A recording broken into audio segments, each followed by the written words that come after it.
Hello and welcome back to another episode of Storytime with the Shiny One. I'm your host, the Shiny Headed Historian, and I'm here to prove that history is anything but boring. In fact, it's just one dad joke after another.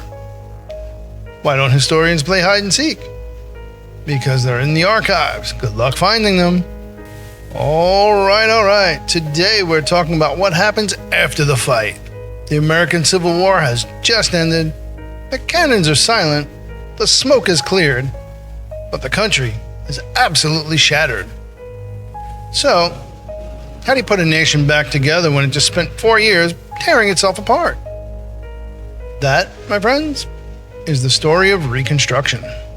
So, before we talk about rebuilding, we have to understand just how much was broken. The human cost of the Civil War was, to put it mildly, staggering. We're not talking about small conflict.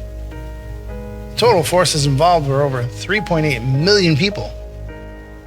For comparison, the entire American Revolution had about 200,000 soldiers. The final bill of the Civil War? The total casualty count for the Civil War was a jaw-dropping 970,227. The North lost over 634,000 soldiers, and the South lost over 335,000. But here's the kicker. The thing that gets lost in all the stories about heroic battles was the biggest killer wasn't a bullet. It was, in fact, disease. Over 373,000 soldiers died from disease. That's more than double the number killed in combat. They were more likely to be taken out by bad water than a bayonet. Now, talk about a tough work environment. So when President Lincoln stood up to give his second inaugural address in 1865, he was looking at a country that was not only just politically divided, but deeply, deeply wounded. Lincoln knew the task ahead was monumental, and his plan for putting the country back together was surprisingly gentle. He said, "With malice toward none, with charity for all, let us strive on to finish the work we are in, to bind up the nation's wounds." He wasn't looking for revenge.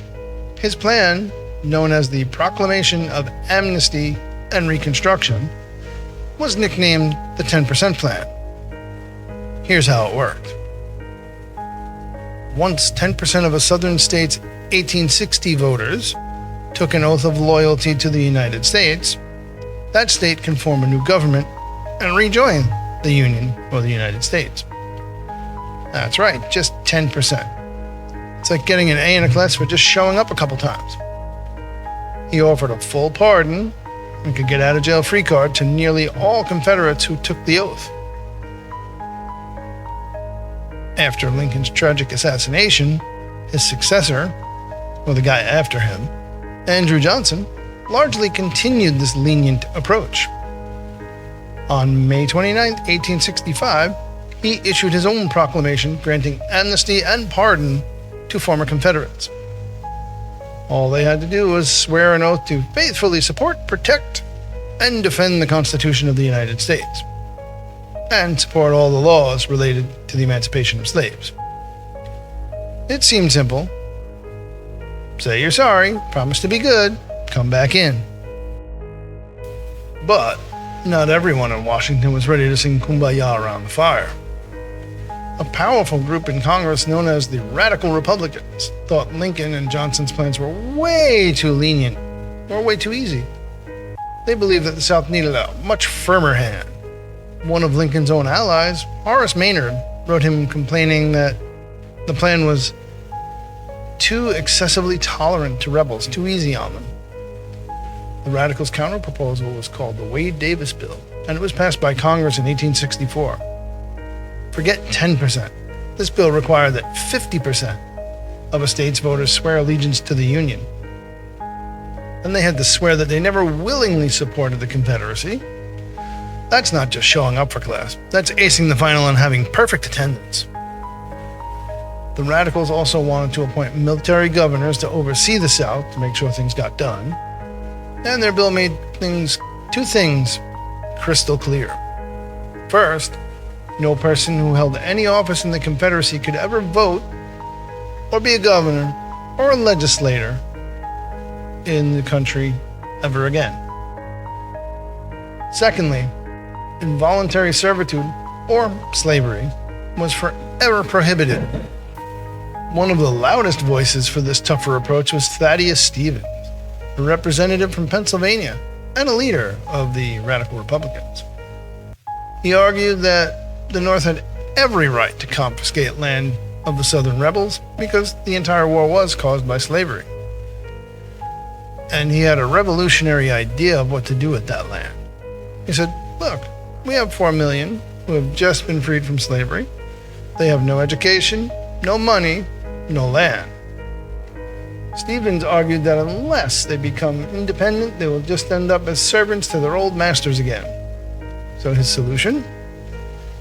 Each freed slave who was a male adult or head of a family should receive 45 acres of land and $100 to build a house. This was the famous 40 acres and a mule concept in its early form. Of course, the radical plan faced fierce opposition. One document from the time shows that the argument against it, critics said the country had already spent $3 billion to set the slaves free, and now the radicals wanted to spend $12 million a year on schools and jobs for them. They also argued that forcing the southern states to give black men the right to vote was against the law, especially since, as they wrongly claimed, most of them have no idea what it means. And there you have it, the central conflict of Reconstruction. Do you offer a gentle hand and bring the Union back together as quickly as possible, like Lincoln and Johnson wanted? Or do you enforce a hard peace to fundamentally remake the South and protect the rights, futures, and educations of newly freed people, like the radical Republicans demanded? This question would define the next decade of American history in many ways. We're still wrestling with its legacy today. Well, that's all the time we have for today. So, which vision won out? Did the nation's wounds get bound up? Or did the arguments just get louder? We'll dig into that next time on Storytime with the Shiny One. Until then, remember, history is never bald. It just has uncovered areas. Stay shiny, folks.